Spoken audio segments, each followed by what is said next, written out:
La refondation de l'État en cours, prônée par le CNRD et son président, est une période propice à la modernisation de notre administration et de notre système de gouvernance économique et financier en particulier.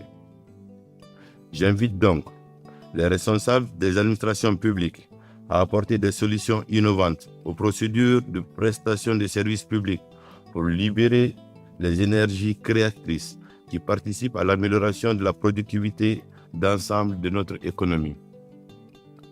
C'est à ce prix que nous atteindrons des niveaux de croissance favorables à la création d'emplois pour la jeunesse guinéenne.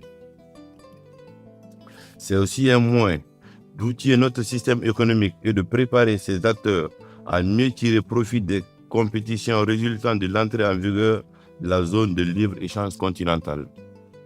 En confiant à la MAMRI la mission d'accompagner nos services opérationnels dans l'identification et la conduite des réformes relatives à la mobilisation des ressources internes, le président de la République ne doute point des capacités de vos services. Au contraire, cette initiative vient combler des insuffisances constatées dans la production et l'intégration des meilleures connaissances susceptibles d'identifier, de sécuriser et de mobiliser les ressources légalement autorisées à être collectées par nos textes.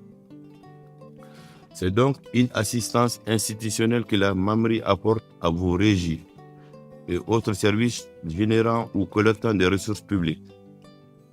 Cela participe naturellement à l'amélioration de leurs performances et par conséquent à l'accroissement de la capacité de notre économie à internaliser autant que possible le financement de son développement.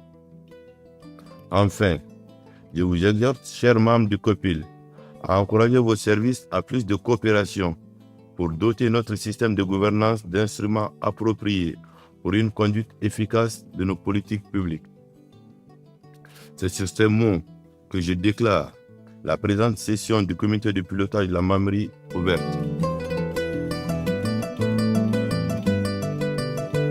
Ce qu'il faut retenir justement de cette session, c'est que globalement les réformes suivent leur bonne marche. La plupart sont au beau fixe. Nous travaillons en bonne connexion et en impliquant davantage d'acteurs dans le processus de conduite de ces réformes. Il y a d'autres qui connaissent quelques difficultés.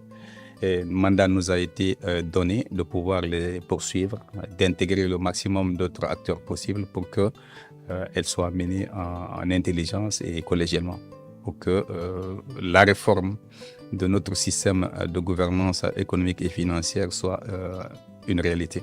Le débat a été fructueux, interactif et très instructif, puisqu'il y a eu beaucoup de discussions, beaucoup de contributions surtout, qui vont certainement nous aider demain de pouvoir travailler avec les différentes directions afin de donner notre élan aux réformes en souffrance.